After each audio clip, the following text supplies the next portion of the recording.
Hello, guys. Welcome to Psyched Minds. If you have not subscribed yet to the channel, do subscribe.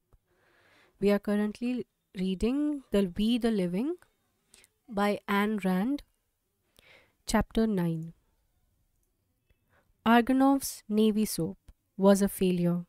The unshaven bookkeeper scratched his neck, muttered something about unprincipled Burgese competition, and disappeared with the price of the three pieces he had sold.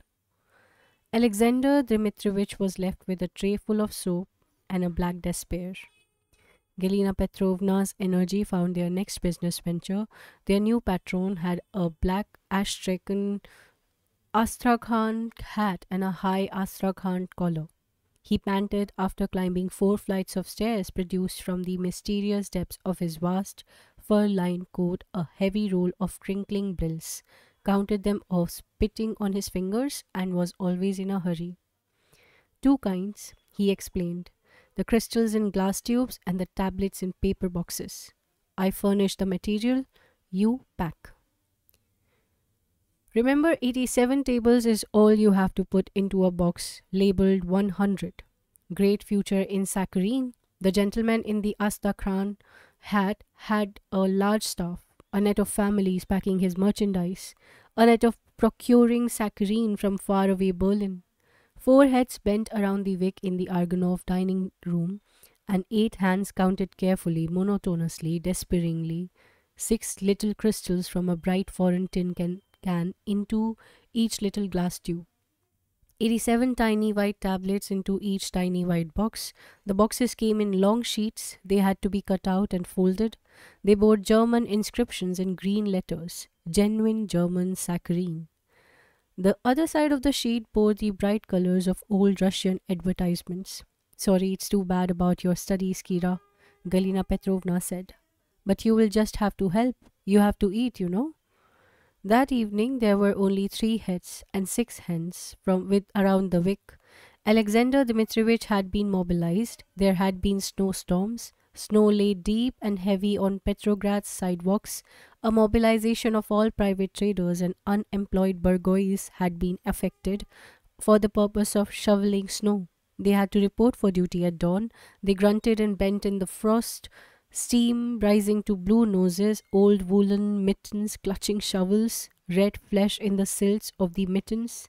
They worked, bending and grunting, shovels biting wearily into white walls. They were given shovels but no pay. Maria Petrovna came to visit. She unrolled yards of scarves from around her neck, shaking snow off her felt boots in the afternoon, coughing.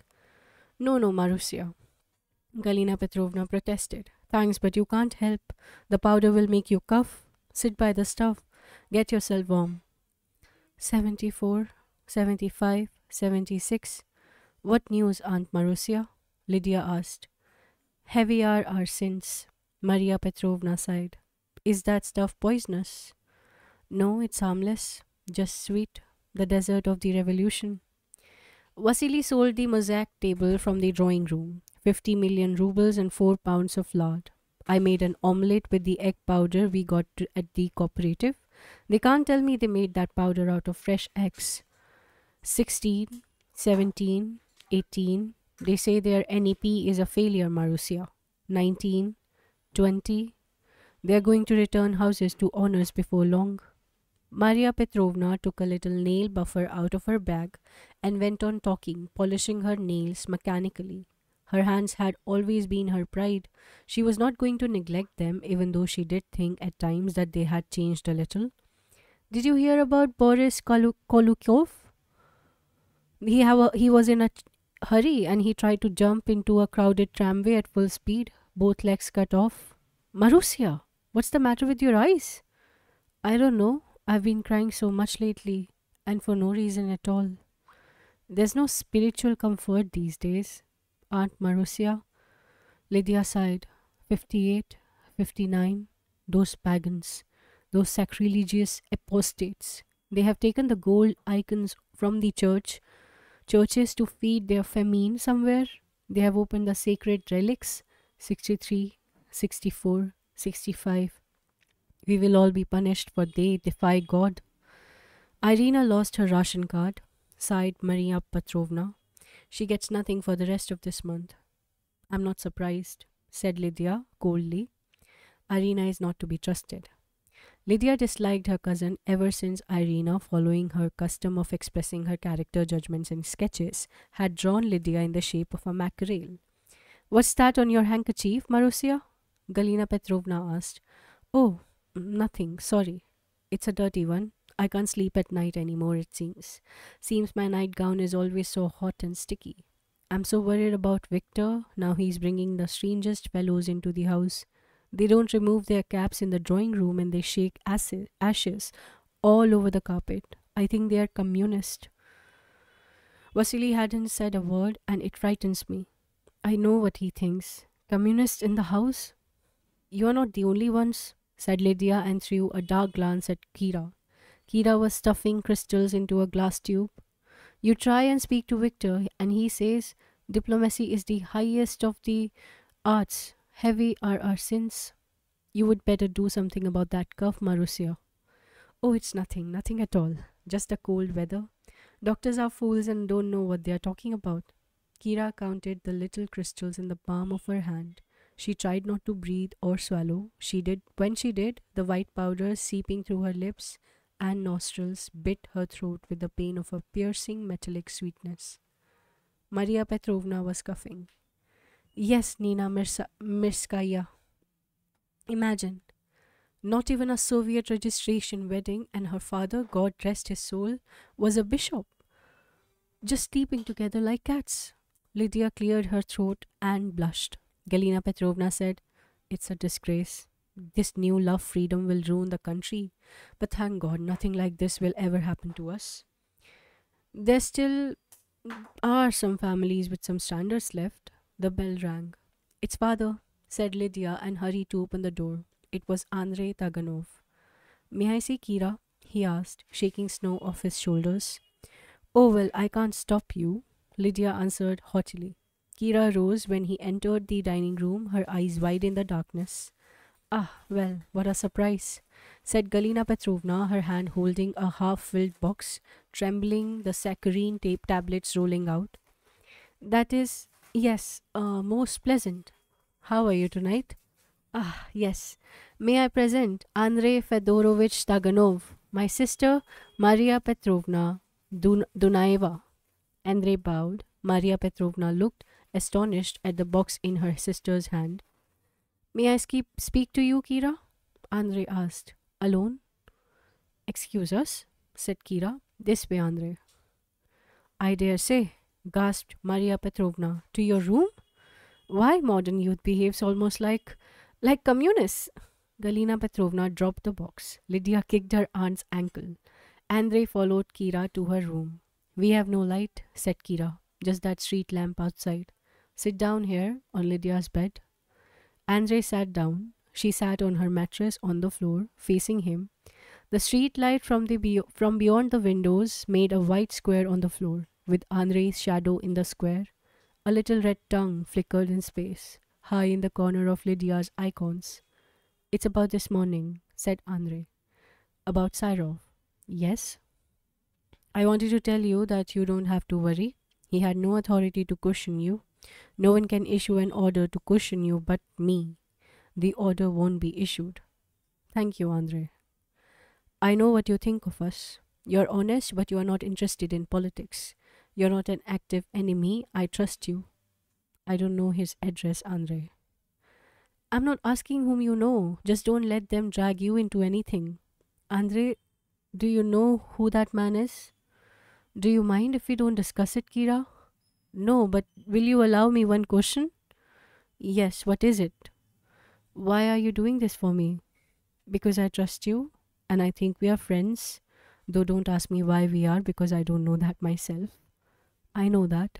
It's because, you see, if we had souls, which we haven't, and if our souls met, yours and mine, they would fight to the death.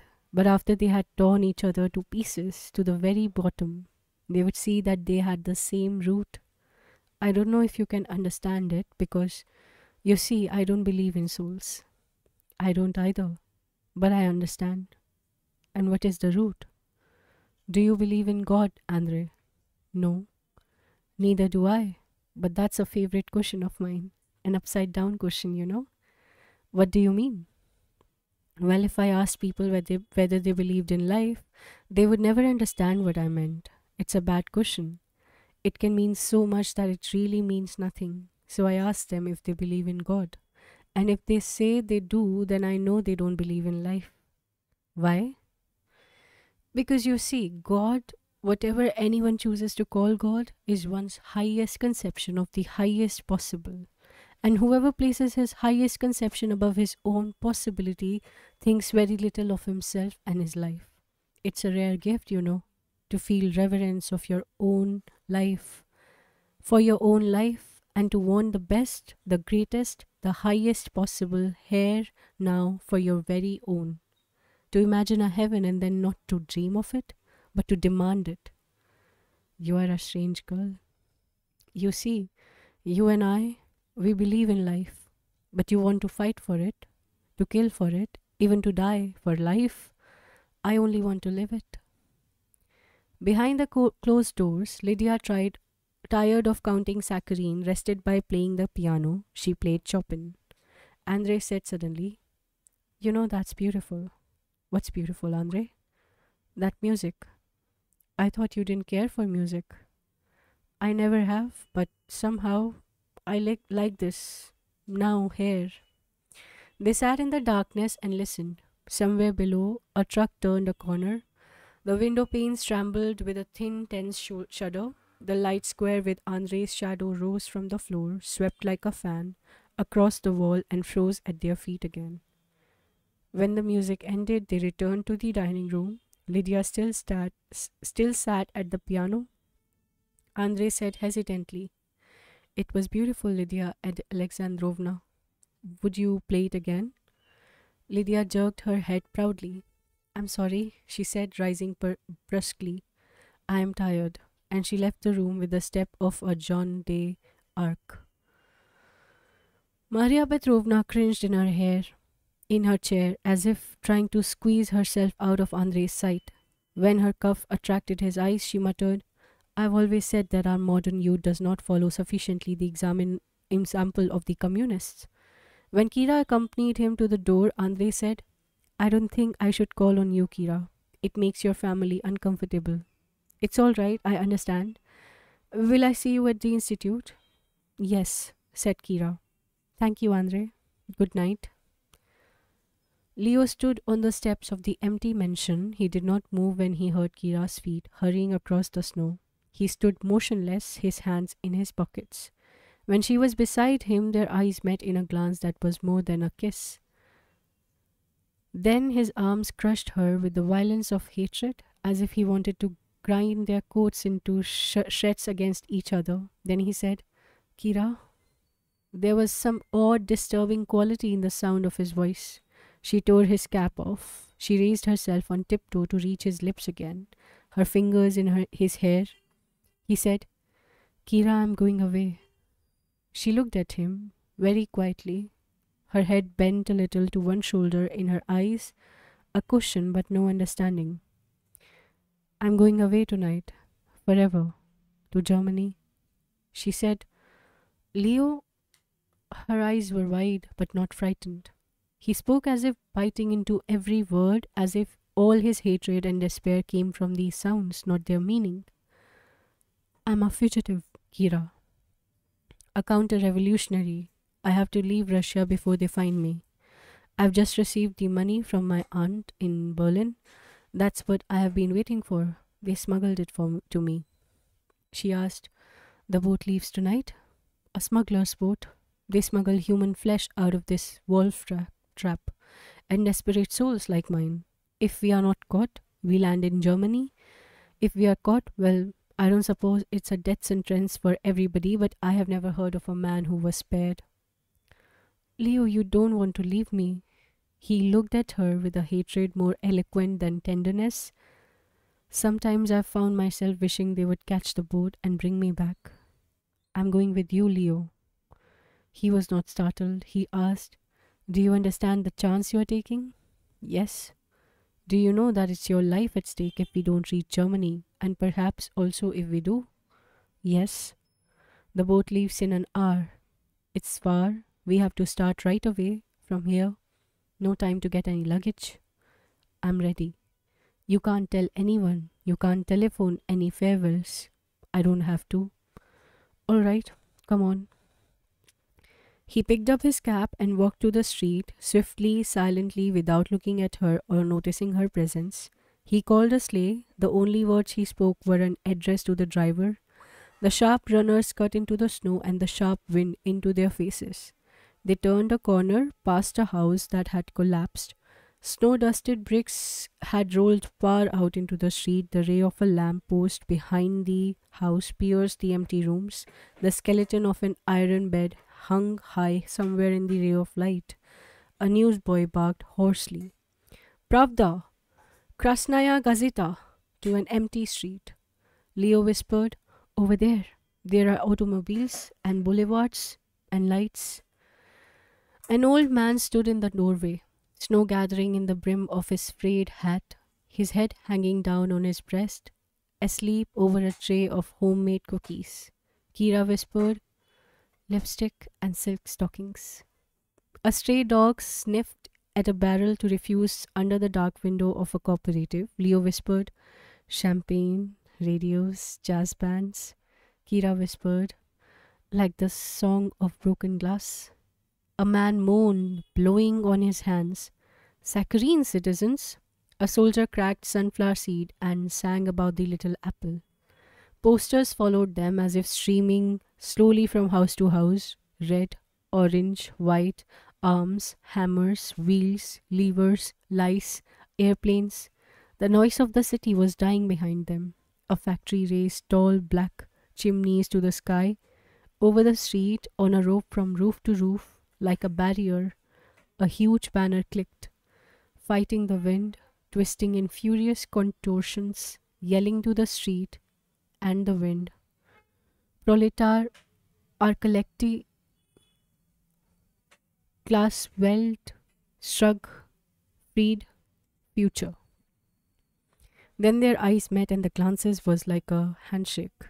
Leo smiled. He said, I couldn't ask you to do this, but I think I knew you would come. They stopped at a fence on an unpaved street. Leo paid the driver. They started to walk slowly. Leo watching cautiously till the sleigh disappeared around a corner. Then he said, we have 2 miles to walk to the sea. Are you cold? No. He took her hand. They followed the fence down a wooden sidewalk. A dog howled somewhere. A bare tree whistled in the wind. They left the sidewalk. Snow rose to their ankles. They were in an open field walking towards a bottomless darkness.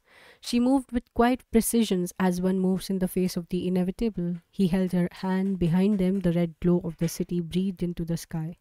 Ahead of them, the sky bent to the earth, or the earth rose to the sky, and their bodies were cutting the two apart. Snow rose to their calves. The wind blew against them. They walked bent forward, their coats like sails fighting a storm, cold tightening the skin of their cheeks. Beyond the snow was the world. Beyond the snow was that consummate entity to which the country behind them bowed reverently, wistfully, tragically. Abroad, life began beyond the snow. When they stopped, the snow ended abruptly. They looked into a black void without horizon or sky.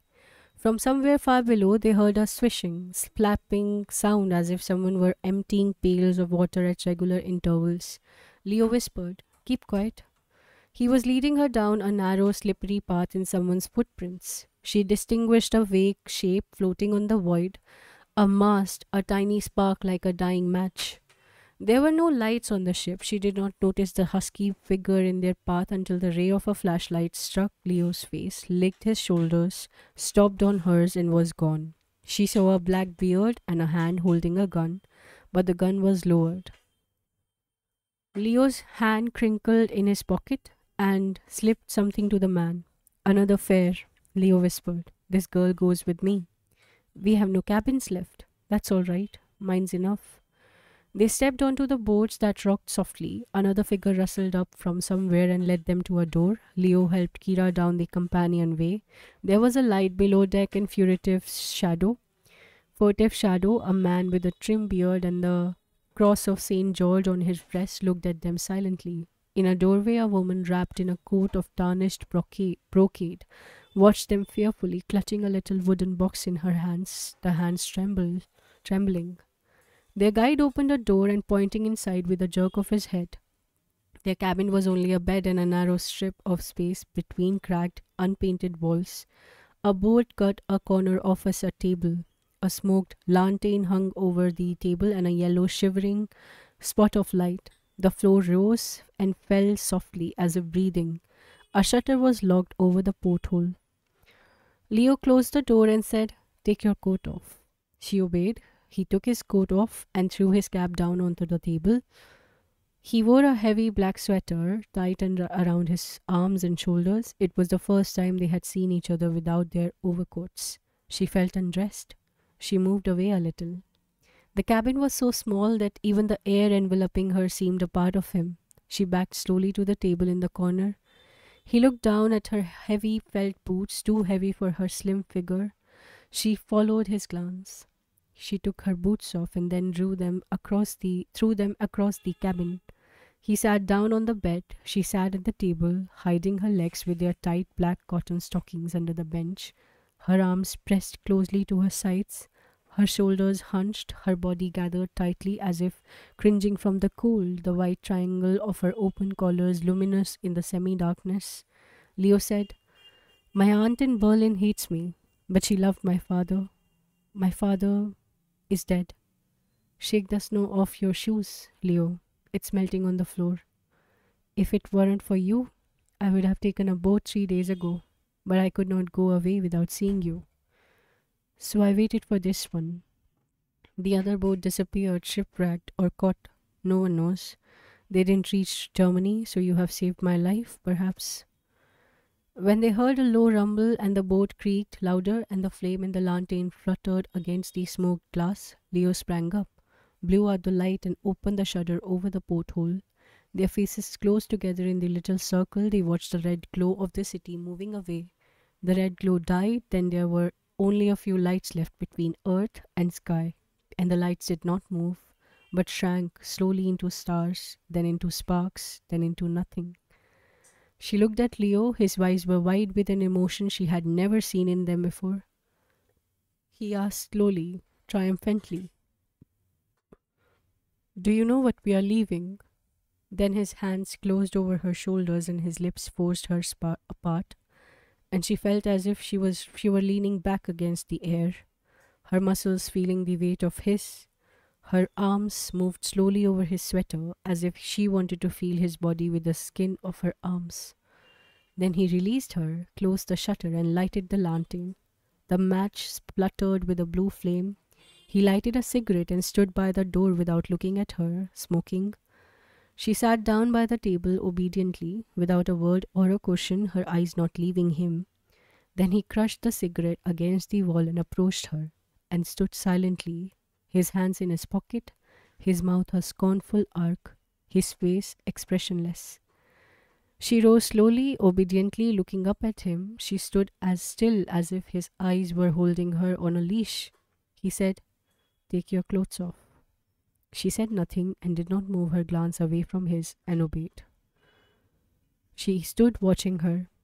She did not think of the code of her parents' world, but that code came back once for an instant when she saw her skirt on the floor. Then in defiance she regretted that her underwear was not silk but only heavy cotton. She unfastened the straps of her slip and let it fall under her breast. She was about to unfasten the other strap, but he tore her off the ground, and then she was arched limply in space, her hair hanging over his arm, her breast in at his mouth. Then they were on the bed, her whole weight on his hand spread wide between her naked shoulder blades. Then he blew out the candle lantern. She heard his sweater falling to the floor. Then she felt his legs like a warm squid liquid against hers. Her hair fell over the edge of the bed. Her lips parted as in a snarl. That brings us to the end of chapter 9. Chapter 10. Kira awakened. When Kira awakened, Leo's head was resting on her one breast. A sailor was looking at the other. She jerked the blanket up to her chin and Leo awakened. They stared up together. It was morning, the door was open, the sailor stood on the threshold, his shoulders were too wide for the door and his fist was closed over a gun at his belt. His leather jacket was open over a stripped sweater and his mouth was open in a wide grin over two resplendent white stripes of teeth. He stooped a little, for his blue cap touched the top of the doorway. The cap bore a red five-pointed Soviet star. He chuckled. Sorry to disturb you, citizens. Kira, her eyes glued to the red stars, the star that filled her eyes but could not reach her brain, muttered foolishly, softly as a child, Please go away, this is our first. Her voice choked as the red star reached her brain. The sailor chuckled. Well, you couldn't have selected a worse time, citizen. You couldn't have. Leo said, Get out of here and let us dress. His voice was not arrogant, not pleading. It was such an implacable command that the sailor obeyed as if at the order of a superior officer. He closed the door behind him. Leo said, Lie still till I gather your things. It's cold.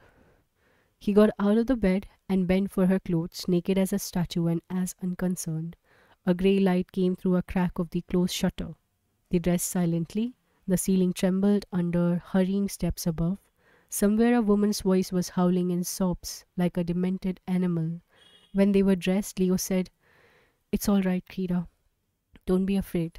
He was so calm that for an instant she welcomed the disaster that let her see it. Their eyes met for a second and it was a silent sanction of what they both remembered. He flung the door open. The sailor was waiting outside. Leo said evenly, Any confessions you want? I'll sign anything you write if you let her go. Kira opened her mouth. Leo's hand closed it brutally. He continued, She had nothing to do with it. I have kidnapped her. I'll stand trial for it if you wish.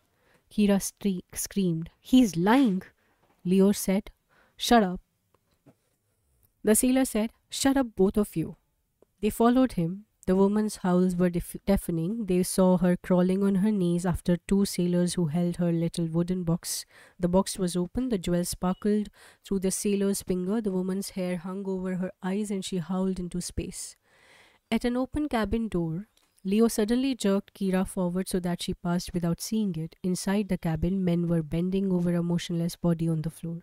The body's hand was clutching the handle of a dagger in the heart under the cross of St. George.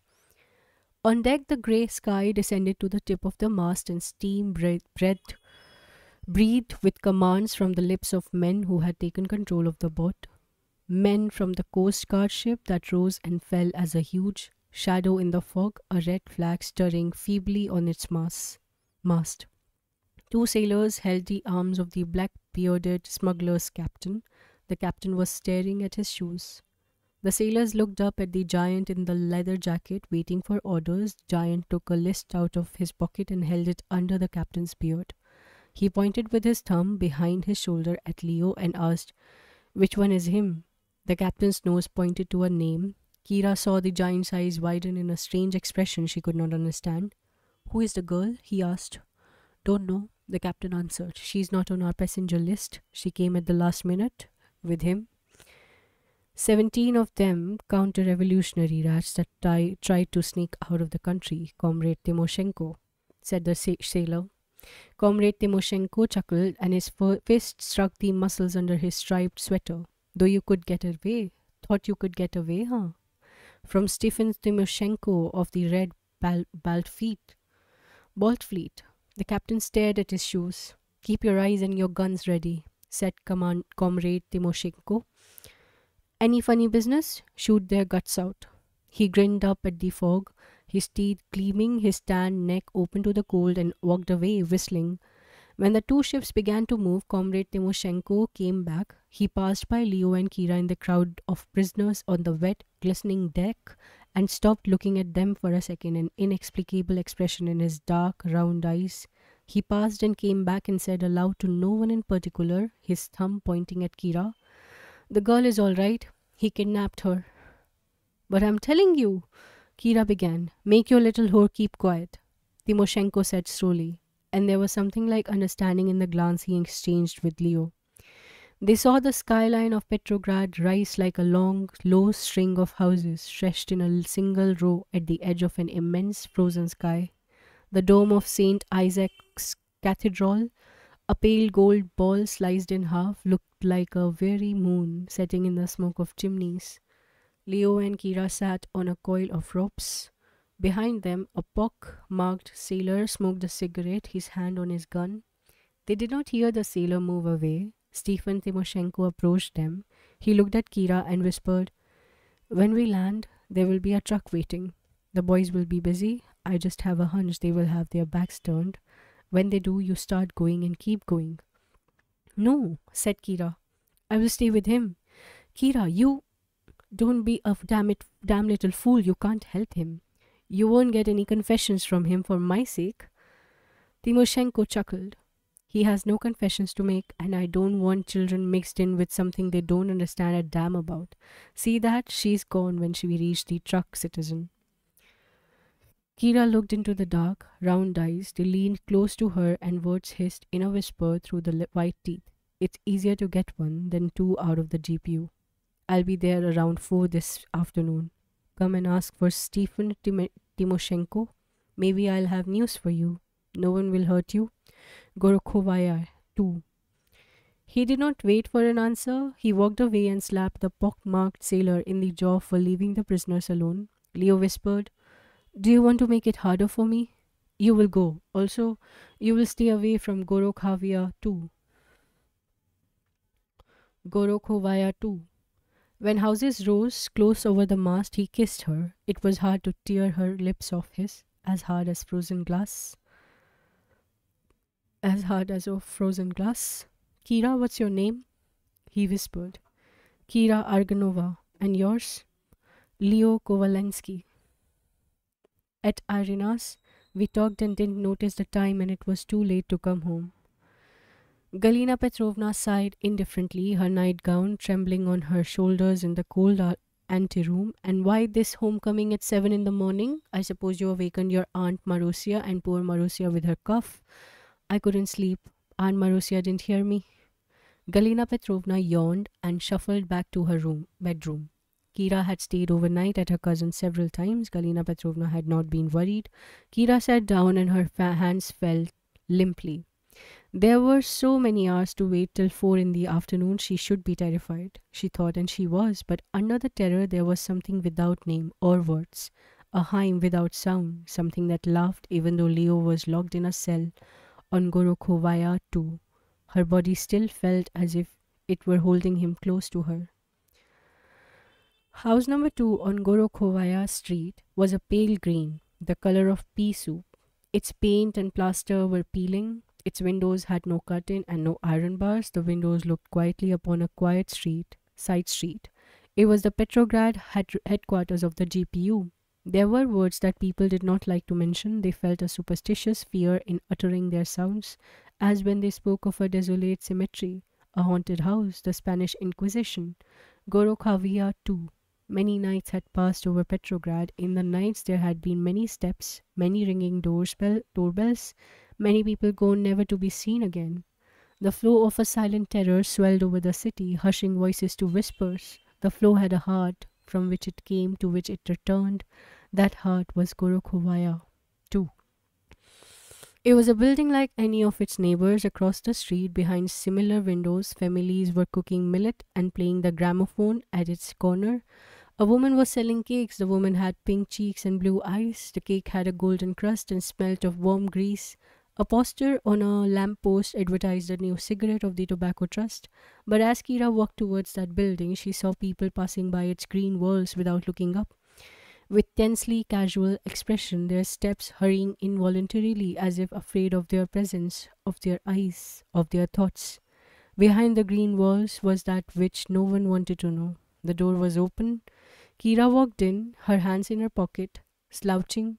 Deliberately, indifferently, there was a wide stairway inside and corridors and office. There were many people, hurrying and waiting as in all Soviet government buildings.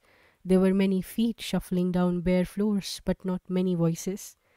On the faces there were no tears. Many doors were closed. The faces were set and closed like the doors. Kira found Stephen Timoshenko sitting on a desk in her office, and he grinned at her. It's just as I thought, he said. They have nothing on him, it's just his father. Well, that's past. Had they got him 2 months ago, it would have been the firing squad, and not many questions asked, but now, well, we'll see. What has he done? Him? Nothing. It's his father. Heard of the conspiracy of Professor Gorsky 2 months ago? The old fool wasn't in it. How could he? Being blind? But he hid Gorsky in his house. Well, he paid for it. Who was Leo's father? Old Admiral Kovalensky. The one who... Kira gasped and stopped. Yeah, the one who was blinded in the war and was shot. Oh, well, I wouldn't have done it. Not that time. But I'm not the only one to have the say. Well, you don't make a revolution with white gloves on. But if Leo had nothing to do with it, why, at the time they would have shot anyone that knew anything, anyone in the conspiracy. Now they have cooled off. It's past. He's lucky that way. Don't stare like a little fool. If you had worked there, you would know what difference time and days and hours can make here. Well, that's the way we work. Well, what damn fool thinks that a revolution is all perfumed with cologne? Then you can let him. I don't know. I'll try. We will investigate. Then there's the business of trying to leave the country illegally, but that I think I can. We don't fight children, especially fool children who find time for love right on a spewing volcano. Especially fool children. Kira looked into the round eyes. They had no expression on, but the big mouth was grinning. He had short nose that turned up and wide, insolent nostrils. You are very kind, she said. Who is kind? He laughed. Stephen Timoshenko of the Red Baltfleet? Do you remember the October days of 1917? Ever heard of what went on in the Baltic Fleet? Don't shudder like a cat. Stephen Timoshenko was a Bolshevik before a lot of these new punks had time to dry the milk behind their ears. Can I see him? No, not a chance. No visitors allowed to that bunch.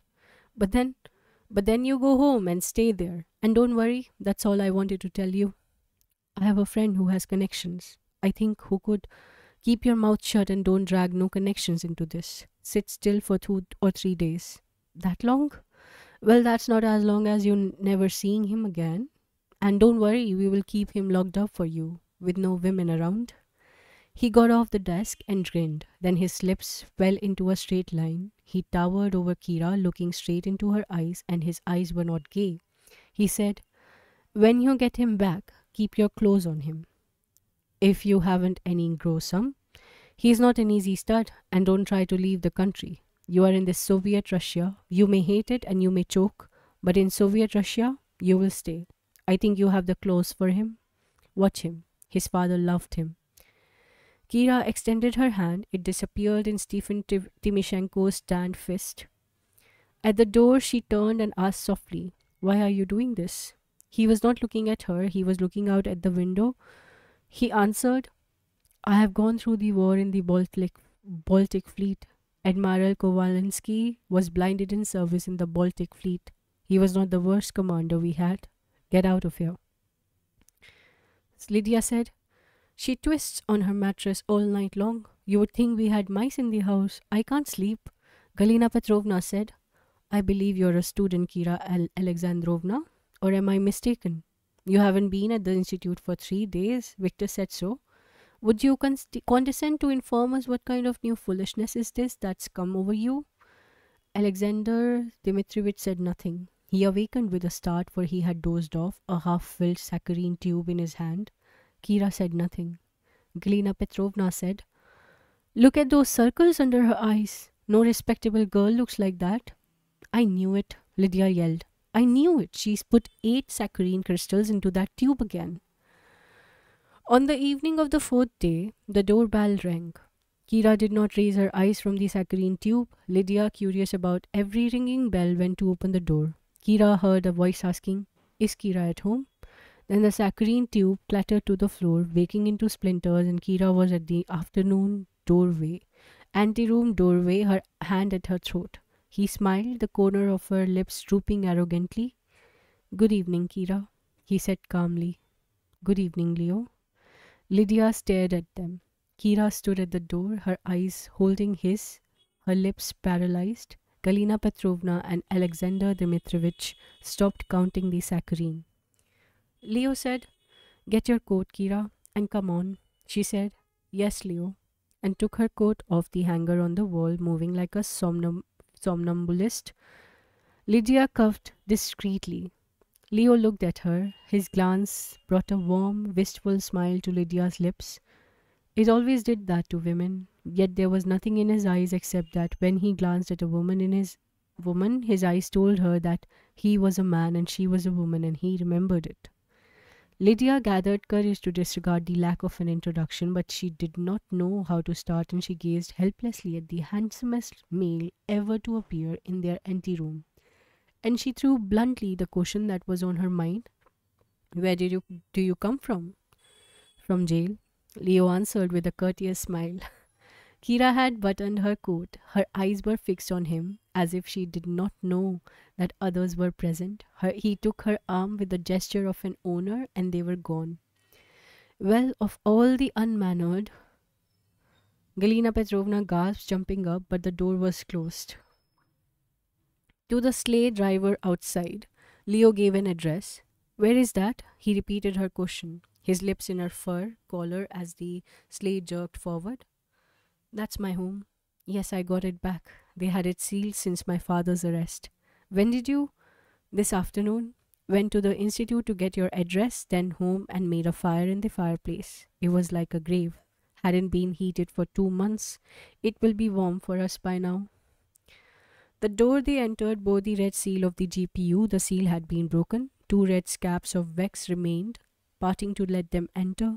They walked through a dark drawing room. The fireplace blazed, throwing a red glow on their feet, and over their reflection in the mirror of a parquet floor. The apartment had been searched. There were papers strewn over the parquet and overturned chairs. There were crystals vases on the malachite stands. One vase was broken. The splinters sparkled on the floor in the darkness, little red flames dancing and winking through them, as if live coals had rolled out of the fireplace. In Leo's bedroom, a light was burning, a single lamp with a silver shade over a black onyx fireplace. A last blue flame quivered on dying coals and made a purple glow on the silver bedspread. Leo threw his coat in a corner. He unbuttoned her coat and took it off. Without a word, he unbuttoned her dress. She stood still and let him undress her. He whispered into the little warm hollow under her chin. It was torture. Waiting. 3 days and 3 nights. He threw her across the bed. The purple glow quivered over her body. He did not undress. He did not turn out the light. Kira looked at the ceiling. It was a silvery white far away. Light was coming in through the grey satin curtains. She sat up in bed, her breast stiff in the cold. She said, I think it's already tomorrow. Leo was asleep, his head thrown back, one arm hanging over the edge of the bed. Her stockings were on the floor, her dress on a bedpost. Leo's eyelashes moved slowly. He looked up and said, Good morning, Kira. She stretched her arms and crossed them behind her head and threw her head back, shaking the hair off her face, and said, I don't think my family will like it. I think they will throw me out. You are staying here. I will go to say goodbye. Why go back at all? I suppose I must tell them something. Well, go, but don't take long.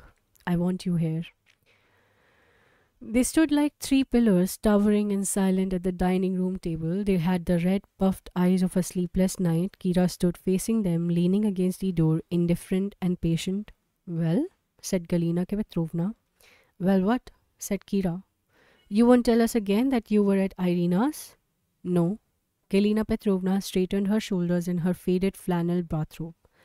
I don't know how far your foolish innocence can go, but do you realize that people might think that? Certainly. I've slept with him. The cry came from Lydia. Galina Petrovna opened her mouth and closed it. Alexander Dmitrovich opened his mouth and it remained open.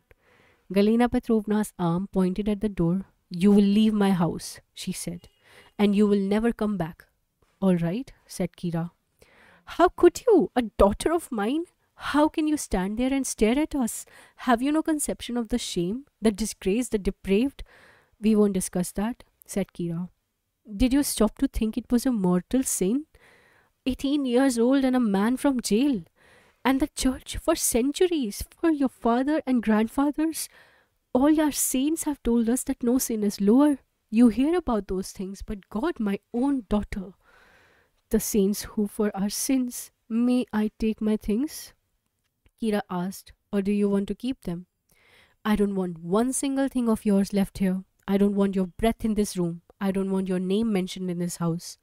Lydia was sobbing hysterically, her head in her arms on the table. Tell her to go, mother, she cried through sobs like hiccoughs. I can't stand it. Such women should not be allowed to live. Get your things and hurry, Galina Petrovna hissed. We have but one daughter left, you little tramp, you filthy little street. Lydia was staring with incredulous awe at Kira's legs. Leo opened the door and took the bundle she had wrapped in an old bedsheet. There are 3 rooms, he said. You can rearrange things any way you want. Is it cold outside? Your cheeks are frozen. It's a little cold. I have some hot tea for you. In the drawing room. He had set a table by the fireplace. Little red tongues flickered in the old silver. A crystal chandelier hung against the grey sky of a huge window. Across the street, a line stood at the door of a cooperative, heads bent. It was snowing. Kira held her hands against the hot silver teapot and rubbed them across her cheeks. She said, I will have to gather that glass and sweep the floor, and she stopped. She stood in the middle of the huge room. She spread her arms out and threw her head back and laughed. She laughed defiantly, rapturously, triumphantly. She cried, Leo. He held her. She looked up into his face and felt as if she were a priestess, her soul lost in the corners of a god's arrogant mouth, as if she were a priestess and a sacrificial offering, both and beyond both, shameless in her laughter, choking, something rising within her, too hard to bear. Then his eyes looked at her, wide and dark, and he answered a thought they had not spoken. Kira, think what we have against us. She bent her head a little to one shoulder, her eyes round, her lips soft, her face serene and confident as a child's. She looked at the window where, in the slanting mist of snow, men stood in line, motionless, hopeless, broken. She shook her head. We will fight it, Leo. Together. We will fight all of it. The country, the century, the millions. We can stand it. We can do it. He said without hope. We will try. That brings us to the end of chapter 10. We will be reading next chapter in the next recording. Bye bye for now. Keep reading. If you have any kind of comment, feedback, recommendations, anything at all, you can reach out to me in the comment section of the video you're viewing or in the community section. Bye bye. Take care. Keep reading, and of course do subscribe if you have not subscribed to the channel already. Bye.